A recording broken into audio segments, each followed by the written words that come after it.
Good morning. Day 4 of Art Battle Live. Just waiting for everyone to join us. Super excited. Today we have Amy Bruning. Excuse me. Yeah, I'm very excited. She's an incredible illustrator, and I think the the world that she's created is so fantastic, and there's such a fantastic message behind it, which I can't wait to discuss with her because I think it's very powerful and it's something that I'm very excited to talk to her about. So yeah, we're just waiting for her to jump on the live with us. But yeah, actually, while we have a second here, I will show you some of her fantastic work. Oh, she's here. I'll show you Jerry.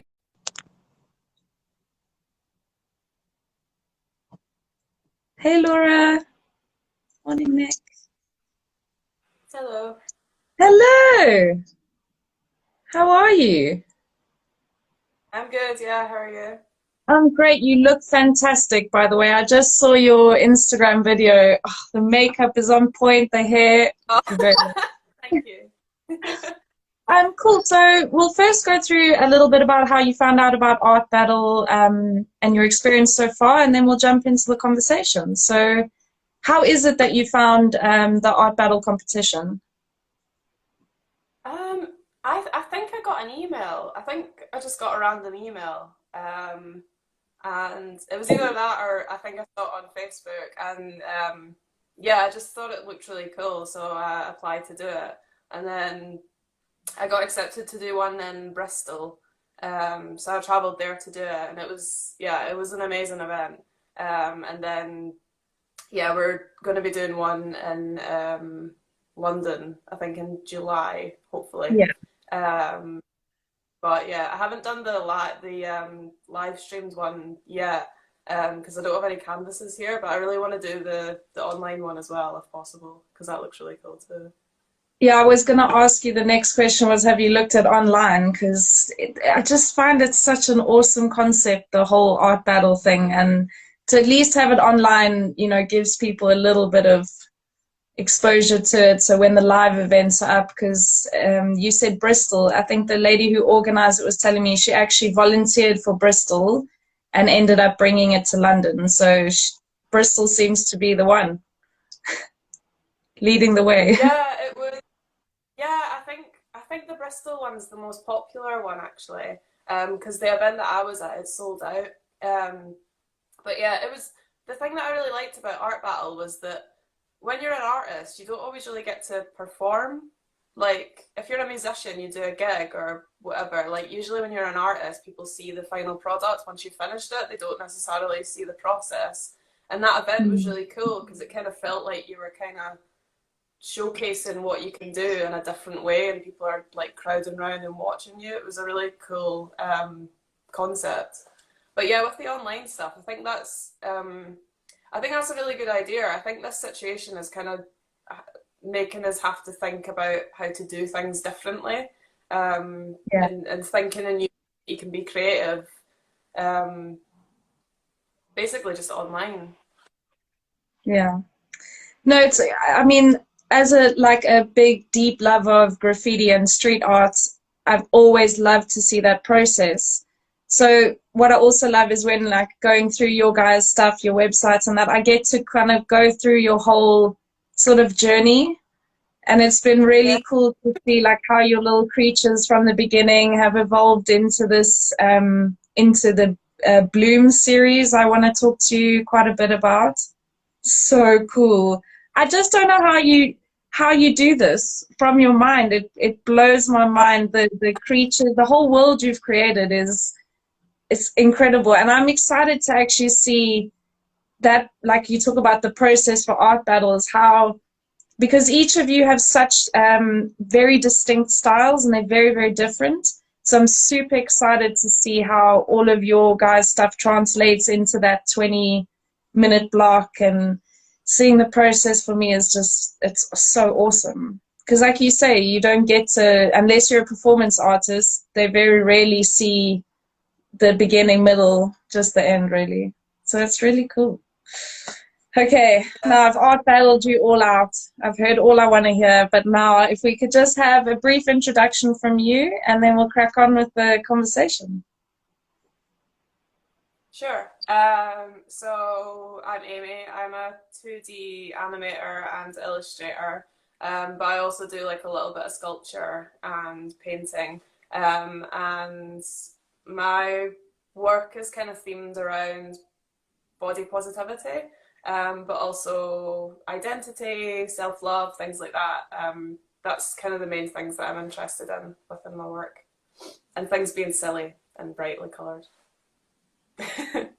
I honestly was in such a great mood today. I was looking through it all and I was like, because obviously one of you has affected me quite differently, but yours are so sort of bright and whimsical, and it's like, oh, I want to see this universe. Like I really do. I can't wait to see what unfolds, because the body positivity that that you deal with in your photography series as well. I want to be brave enough to not just do it in my house in winter, you know, but it's such a bone of contention for me, the whole like body hair is a female issue.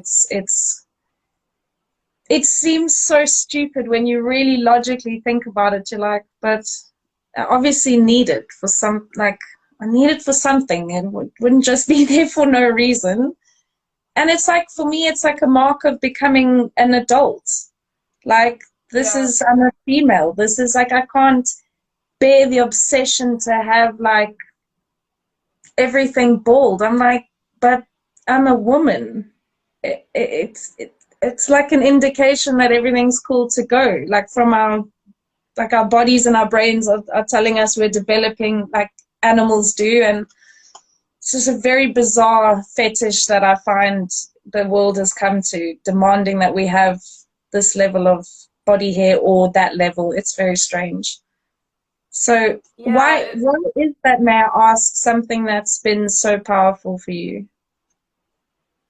well, I think like having no body hair seems to be like a very normalized thing, and I think I think the moment that kind of triggered it for me was I can't remember exactly because it was a couple of years ago, but I was interested in body hair and feminism and things like that. Just when I was kind of finding things out, and I think I just looked up like hairy women or something like that, or armpit hair or something, and I saw these photos, which I don't have them anymore, but they were photos of like models, and they had like armpit hair and stuff, and I remember seeing it, and I was like, oh my god, that's so cute. Like, I love it. That looks so sweet. Like, I don't know, but it's like considered to be so like ugly in society.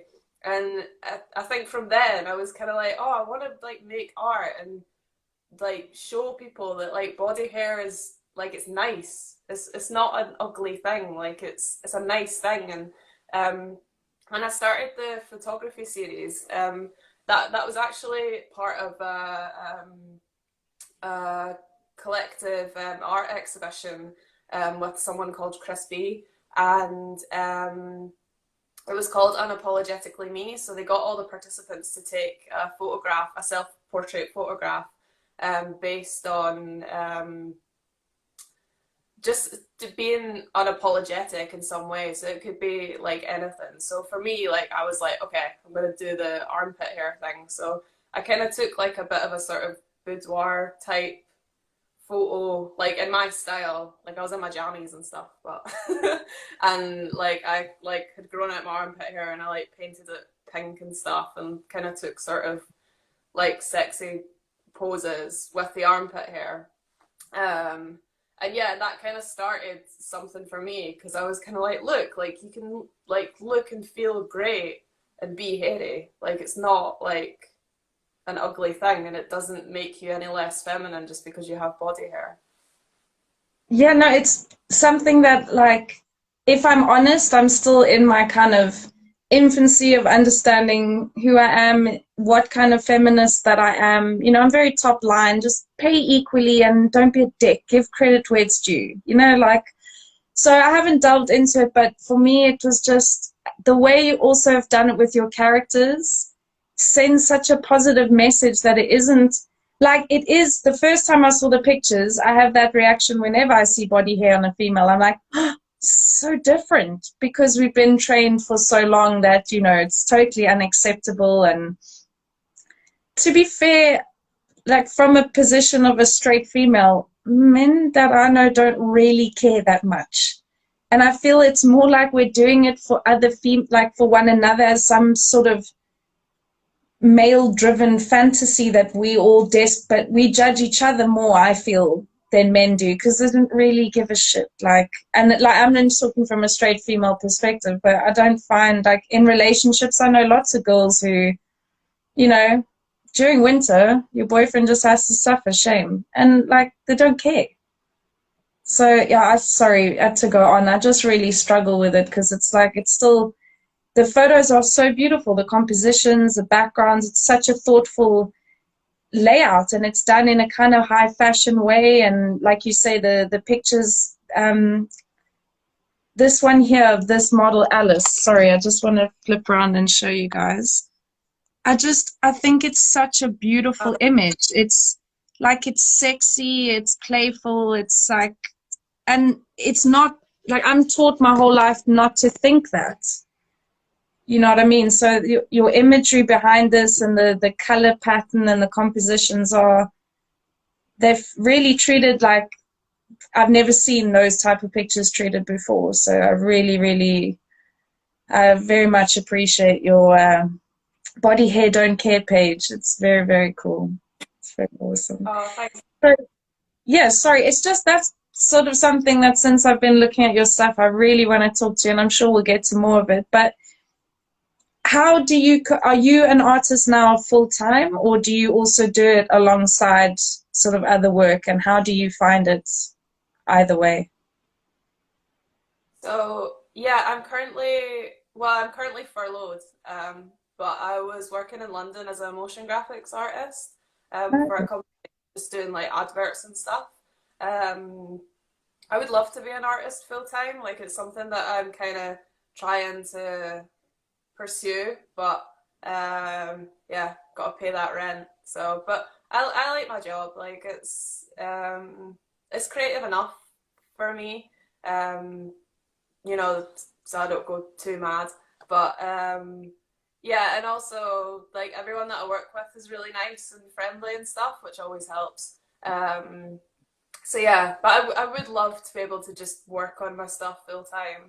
But that's what, like, being furloughed has been like so cool, because I've been like making like paintings in my room and stuff. But I'm like back home right now, so I'm in my hometown in Airdrie in Scotland. So um, another thing that's been kind of cool is being at home. I don't have all my art materials to work with. I just have been kind of making do with what I have a couple things, but I just found For like sure. some boards and stuff.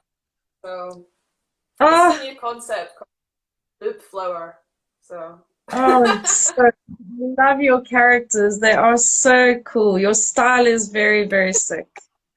It really is. I love it.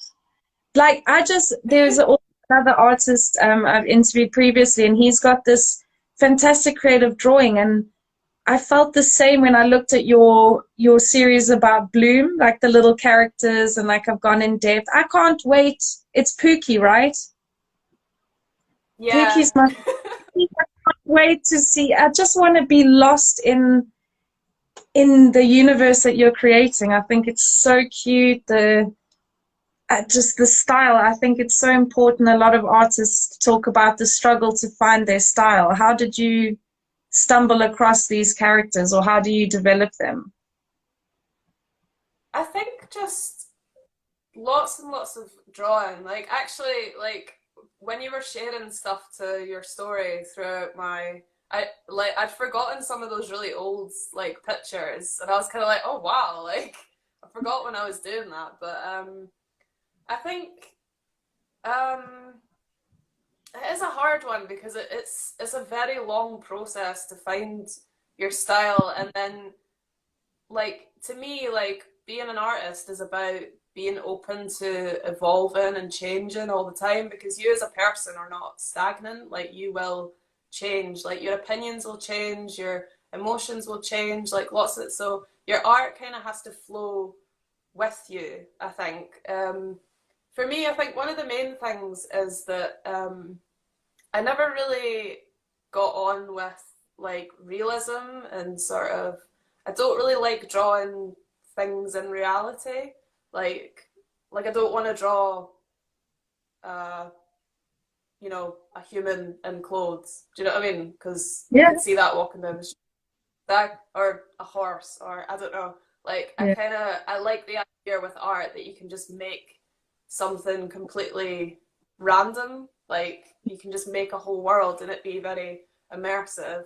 Um, but the Bloom thing, that's a film that I've been kind of working on, but it's based on identity and kind of finding yourself, and um, a lot of my work, if you kind of dig into it, it is based on sort of my own experiences and kind of what's going on in my life at the time. But um, I like to kind of make it into something a bit more abstract, because I feel like when you make things a bit more sort of abstract or make your own characters, you can kind of like you can morph them into things, and have lots of different symbolisms based on how you draw it. Like the characters that I designed for the film, one of my like really good friends, Lou, that I think's in the who's watching right now, she's really into like mythology and stuff. That's another thing with like art, is like I'm constantly like collaborating with my friends and like asking my friends to like feed into things and everything like that. Um, yeah, this So is it.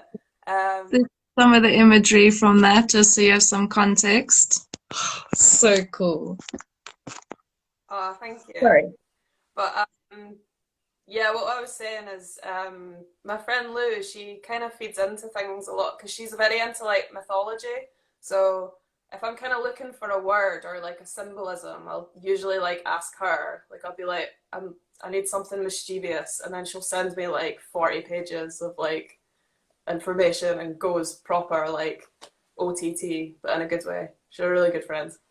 Well, But we have a Nicola. She does the same. I think she's actually watching. She does the same. You'll get 50 pages of what you need from Nicola. Try to have a friend like that. Well done, Lou. Well done, Nicola. Very good. So, um, to be fair, yeah, working in that, how, if I can ask so far, what has been your sort of highlight of your artistic career? um, my highlight. I think I think when I had my first proper like exhibition, I had one with Cluster Collective in October, and like all my friends came, and it was really, it just felt really nice. Actually, another highlight I had was I had an exhibition and I did an art fair with an organisation called North London Arts Market. Um, Yeah. so I did it in December and then I did it again in March. But um, like, so I've lived in London for about a year and a half. But like that moment when I did it in December, it really felt like I like had a place in London at that point, because everyone was just so friendly, and it was like this like North London Arts Market. It's based around the warehouse complexes and Manor House, and it's just such a lovely community. Like everyone's so friendly and supportive, and everyone's so creative, and it was kind of one of the first times since moving to London that I really felt like I had a community, and I was kind of like, oh, like I'm like part of something. Like this is really cool. Um, yeah, and just seeing everyone's styles, and yeah, like we spent the whole day there, and then you know we had drinks and they play live music, and it was just a really good time, and lots of Mm. people bought my work as well, and I don't know, like it was kind of like I don't know if validating is the right word, but it just felt like, oh, what I'm doing, like people like what I'm doing, like that's cool, like That is yeah. cool.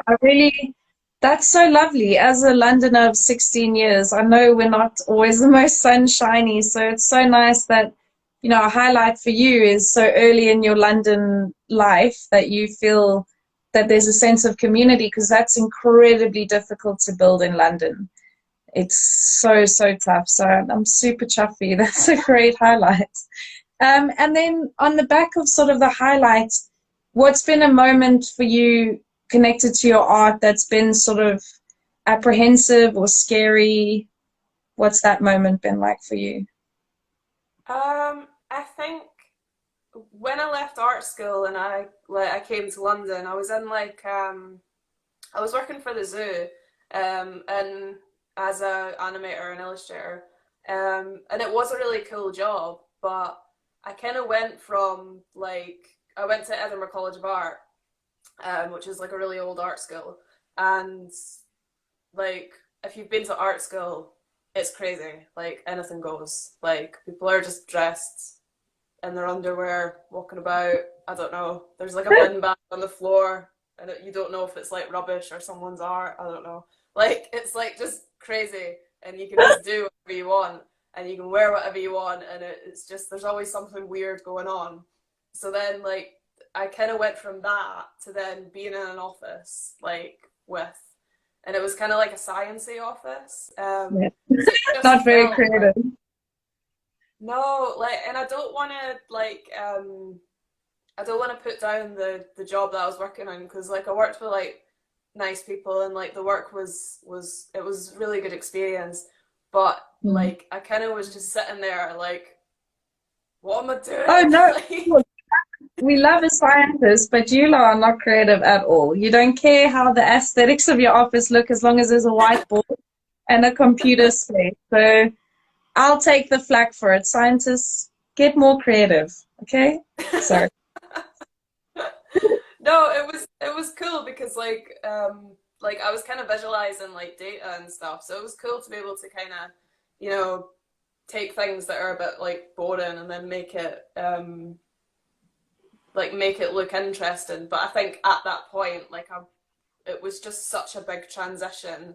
Like it was like I think I always say you have to be in the dark to see the light.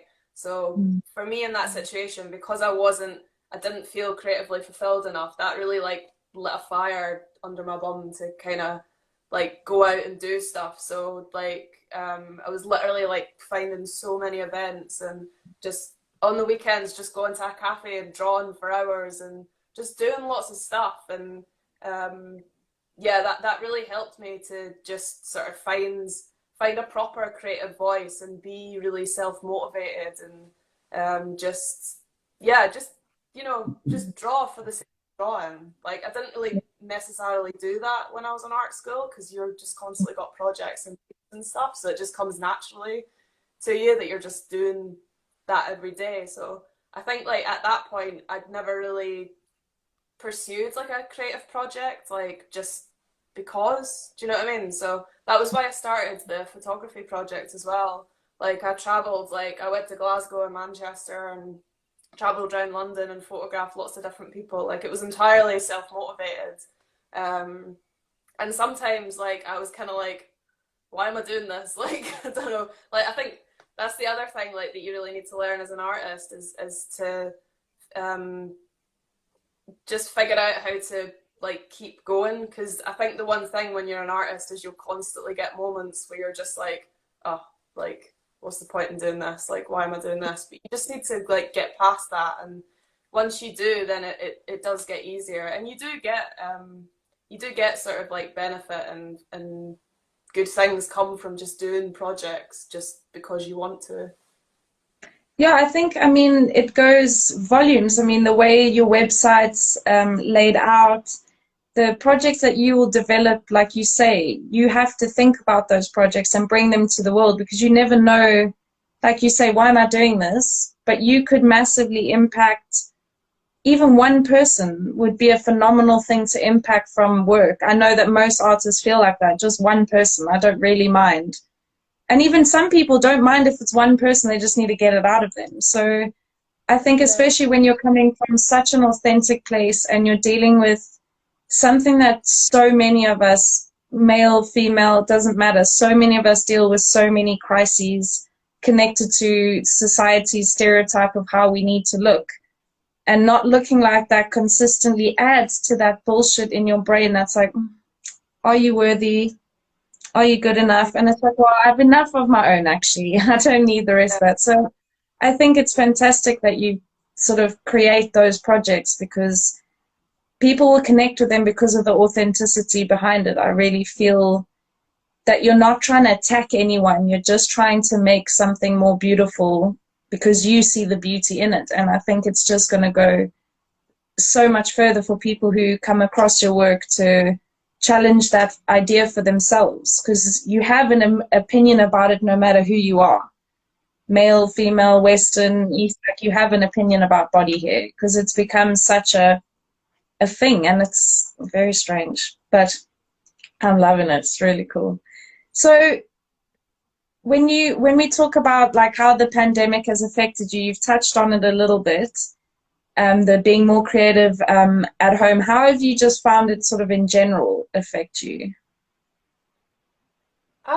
It's like, I mean, at first, like I basically I had a meeting in work where they kind of were like, I don't know if we can keep you on. So like I was kind of in a situation where I was like, oh my God, like I don't have a job. I don't know what I'm gonna do. But they applied for the grant and I got furloughed, so now I'm being paid, so it's fine.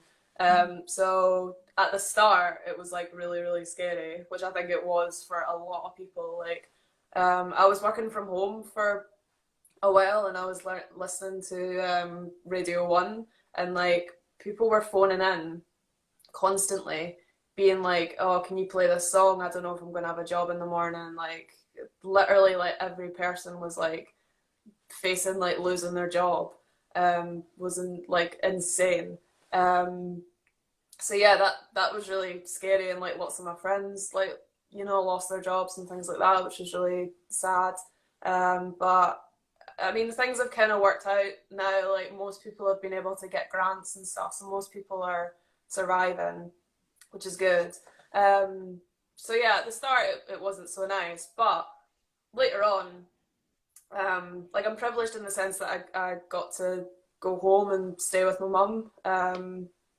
Like not everyone can do that, so that's a place of privilege for me. But like after that, it's actually been really good because like when I was working in London, I had like my full-time job and I was, doing all my own stuff and doing lots of events and also like trying to have like a really amazing social life. So like it was just like flat out like non-stop doing stuff and I think I was actually a bit exhausted, like but I didn't really like notice it. And I think that's the thing about living in a big city. Like, there's so much going on that it feels like a waste to like be still. Well, it does for me anyway. Like, I kind of like if I've got a night in, like I'll find myself kind of. I'm a bit like I can be a bit extreme sometimes, so I can have to like rein myself in a bit. But like if I've got a night in, like I will just be like, no, I'm gonna find an event. I'm gonna go out like constantly. So like coming home, like my hometown is so small, there's nothing to do, and you can't go out anyway. So it's been really good for me just to have to stop and slow Yeah. down. Like it's kind of like stop it. Like it's been, and I've found that I feel much happier and I feel much more content because I've just been with myself for a Yeah. while and I've kind of just been, reflective and thinking about like what I want to do and just making work and not really like being that like concerned of like, oh, can I sell this? Oh, is it marketable? Do you know what I mean? Like things like that. I'm just doing it because I want to do it, which is nice. And then also like, I mean, anyone that's an artist or a creative will know that you're usually trapped within having to do lots of funding applications or residency applications. So now is like a great time to just spend time on things like that. Like, so I've sent off applications for like quite a few things, and was working on the script for Bloom and doing the concept art. So yeah, that's all been good. So yeah, like I've managed to kind of see positives in the situation.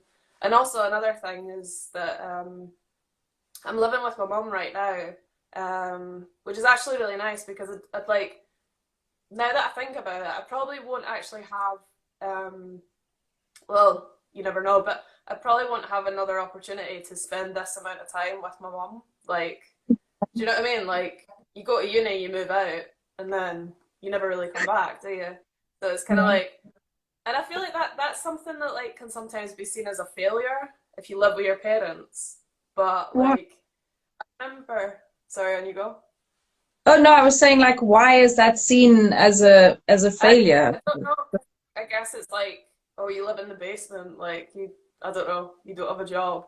But like, I remember like this kind of stems from something that like a friend said to me once, was like she was saying how one of her friends was complaining that he had to move back in with his parents, and she said just enjoy it, because like probably the next time that you maybe have to move in with your parents, it might be out of necessity for them. Like, Yeah. so it might be the only opportunity when you can like live with them, and there's like not really old, like, and you can like just have chats and spend time with them, like. Have you found this time, obviously, I assume from the way you talk about your mom that you have a fantastic relationship. How has it felt sort of being, because I would say you're quite an accomplished artist. You've been in London, like you've moved out of home, away from your country, like still on the island, but like it's away from your country. So how now as an adult do you find it with your mom and this time together? It feels different because I'm kind of like back as an adult, so like um I think when I was like a teenager, but I think this is like for most teenage girls, like we had a bit of a like rocky, not rocky, but like you just, I don't know, you just don't get on, do We you? were all disgusting. Teenagers suck. Every I one know. of them is gross. I don't want to hear anything from any liars. We were all terrible. Now we're lovely. Yeah.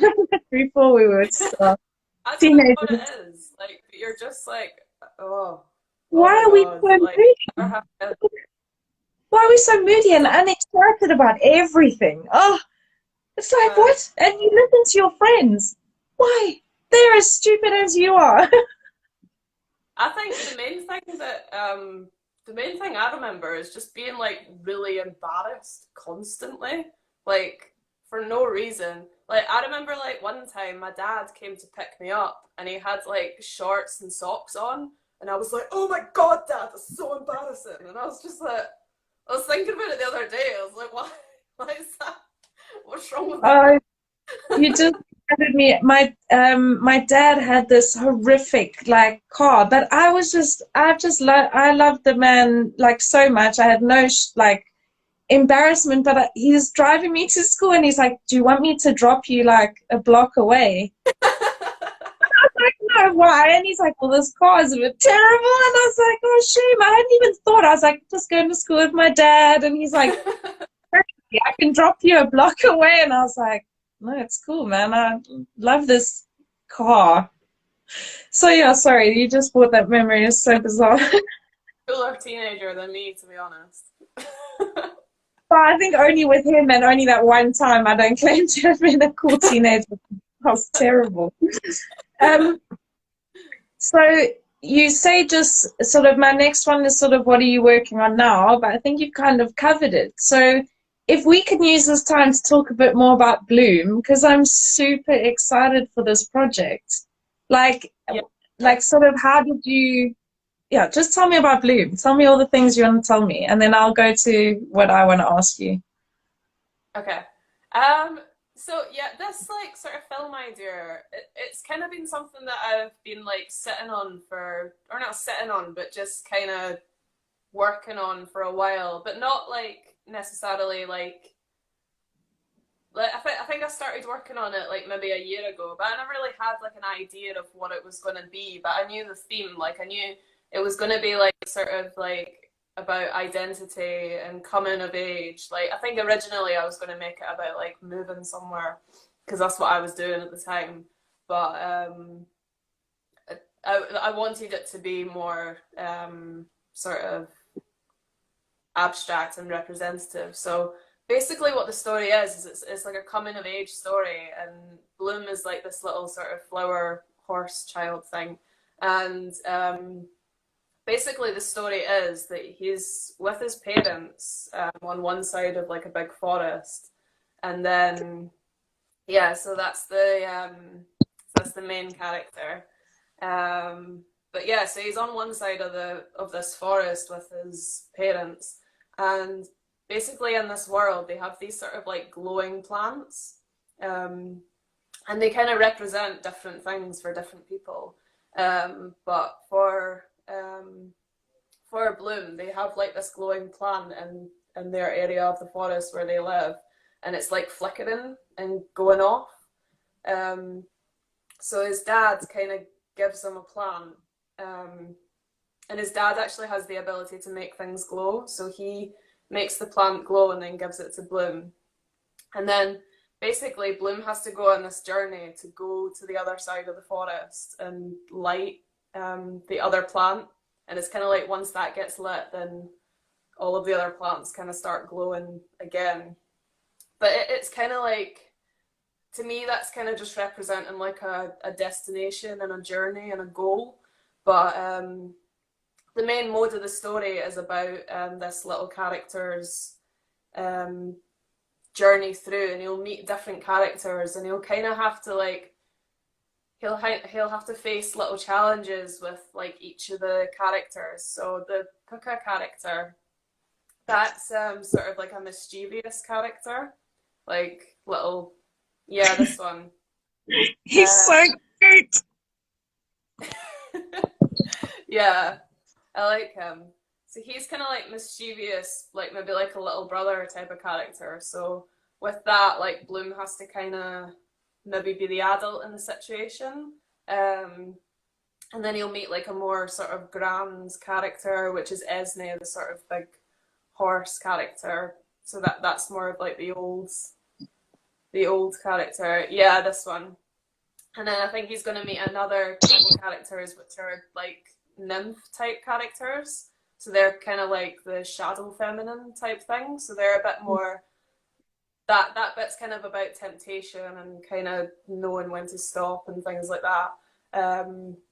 It's kind of like it's taken shape. Like it's still kind of like in my head right now. I'm still trying to like figure things out. But I was recently like pitching it to an art institute because with the film, I don't want it to just be a film. Like I kind of want it to be an exhibition. So I have an idea that I would make the film, but then also I want it to be sort of displayed in a room, and then the room's like a sort of installation. So there'd be like paintings on the wall, and then I would imagine like the walls would be like fluffy, like have fur and stuff on them, and then there'd be like sort of fabric sculptures and stuff that you can maybe sit on. So like I envision the film being in like an installation that you can walk into, so that when you walk in it feels like you're sort of in that world, and then you also kind of watch the film, and then there'd be paintings about like different sort of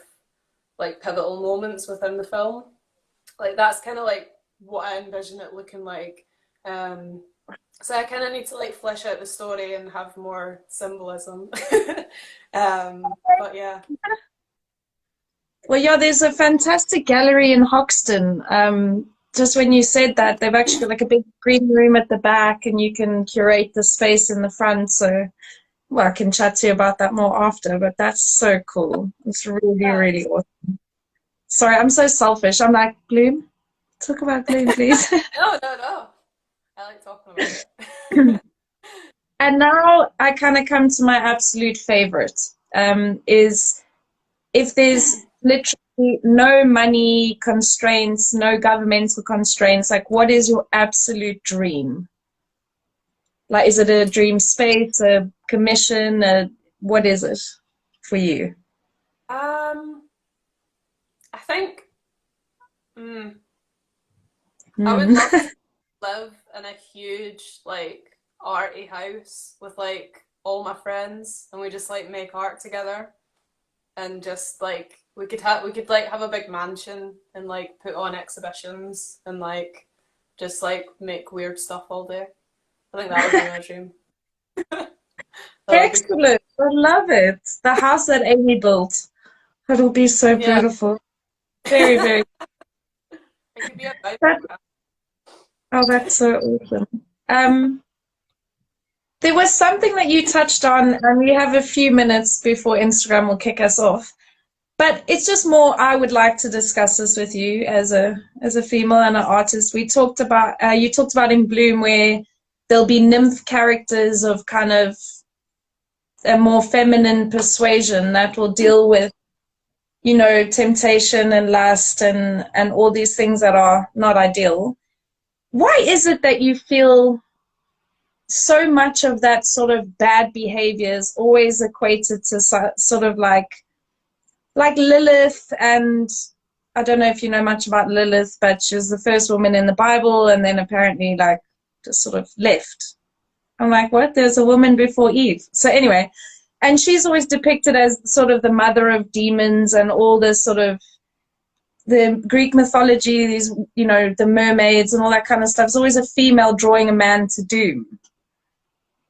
What do you feel that is? Because I don't feel that energy from women. I just don't feel it. But I feel we're villainized all the time. Like there's a tattoo that's quite common with a naked woman, like a martini glass and some cards, you know, and it's like man's ruin. Yeah. And I'm like, this is hectic. I didn't think about that actually because I hadn't really, like, I haven't fleshed out the nymph characters yet. So that is interesting how, like, when I was thinking of, like, a sort of deviant, almost evil character, I, like, sort of immediately kind of went to, like, a female character. I think I was kind of touching on things like mermaids and sort of, like, mythology where they're kind of, like, very beautiful but then also very dangerous. But yeah, I think that's an interesting concept. I think, like, I don't know, it's a very, like, complex idea, I think. But I think, like, I'm going to go on a bit of a tangent because this is kind of what my mind goes to. But I was watching, I was watching a video about someone was like analyzing Twilight and stuff and kind of talking about like why everyone hates it so much, like and Twilight? Yeah, well, the conclusion that she came to was that as a society we hate teenage girls. Like, we hate their music, we hate like all the, you know, we hate that they all love makeup and love like the clothes that they wear, and we hate that they're loud, and we hate, like, do you know what I mean? Like, if boys do the, like, there's things like Transformer movies which are like equally as bad, but no one's ever like, oh, you're an absolute idiot if you like that. But like if you like One Direction or Justin Bieber or things like that, then people are just like, oh, that is like the worst thing ever. Like, how could you watch that? Like, and I don't know what that is. It's kind of like there's just a like hatred of like being female something. I don't know. That sounds a bit extreme, but like there's just like a annoyance with being like inherently like womanly. I mean, like, and I don't know why. Like, I've discovered that quite a bit. Like, through my circumstances, I can come across as incredibly masculine. I'm always with male company. A lot of my best friends are guys. Recently, I've been more in touch with the women in my life and realizing how powerful and amazing women are.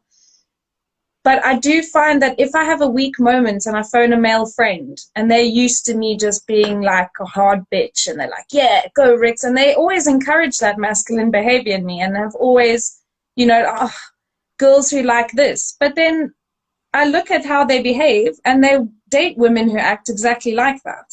So it's like what you say, you're taught to absolutely hate things that are feminine, and in a teenage girl, you're becoming a woman, and you're on a track that cannot be stopped. Like, you're going to become a woman. And I was speaking with someone the other day, and I feel this might even apply. Like, I feel that straight men that really have that, like, fucked up fear of gay men are actually just afraid that a gay man is going to rape you. Like, because a man could overpower you, it becomes a reality to a straight man, where it's a reality to a female all day, every day. From South Africa, sorry, I'm always on the lookout. Like, I know where all the men are on the bus, and, you know, you're just in hyper mode.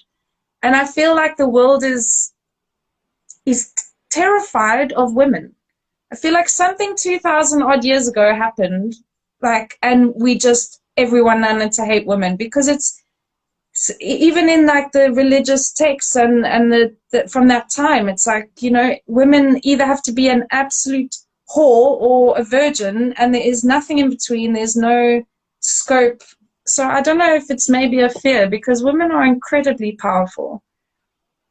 Well, in not having the physical strength, their emotional intelligence, the way that they care for people. And don't get me wrong, there are assholes on both sides of the genders, but for me, I just find women so powerful. Maybe that's one of the reasons why we're taught systematically to hate everything feminine, because if, you know, like hating all black people and treating them terribly, you probably do much better to include everyone.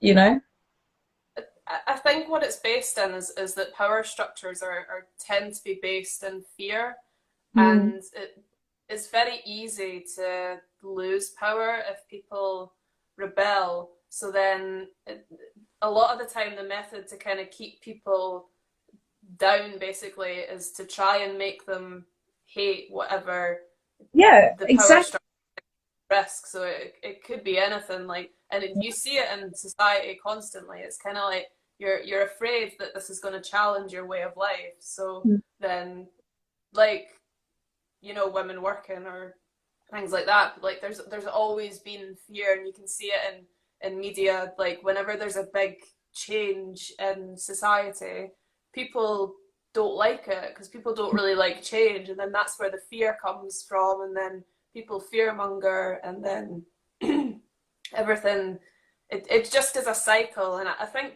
a lot of the time, especially now in modern times, it's sometimes like there was a reason why people felt like that at some point, but the reason doesn't really exist anymore. Do you know what I mean? Like, we're, like, for example, like, you know, people used to be afraid that they were going to lose lots of jobs if they brought all the women into the working force, and that's not really the case now, but the emotion is still kind of there. And I think that a lot of the time that's what goes on, is that the situation has changed, and basically, like, it doesn't take as long for the situation to change, but it takes a very long time for the emotions to change, and for the opinions, and for, you know, things like that to change. Like, you know, laws don't change how you feel sometimes. If you have an opinion and you have a fear, it's going to take a while for you to kind of move on, and sometimes you won't, like, at all. Yeah, and I mean, like I say all the time, you know, I don't expect to move, you know, feminism and equality forward without men, without, you know, without other people. I don't want to exclude anyone. I feel there's enough space for everyone to have a bit, and there's enough of a pie for everyone to have some. But yeah, it does freak me out a little bit how, I suppose, maybe how much I disrespected women for so long, and how I put everything into my relationships with men. I think because I had such a great relationship with my father, and I have a non-existent one with my mother, I sort of didn't trust women for a very, very long time. But I also, unlike a lot of people hurt by women, have realized that that's that one person. You know, like we do with all people, you know, you can't, you know, there's stereotypes that exist, and I think some of them are really funny when they're connected to race, because it's so ridiculous. The level of melanin in your body. Like, really. But then I see, you know, in England, sorry, in the United Kingdom, the Welsh and the Scottish people that I know don't really have a lot of time for the English.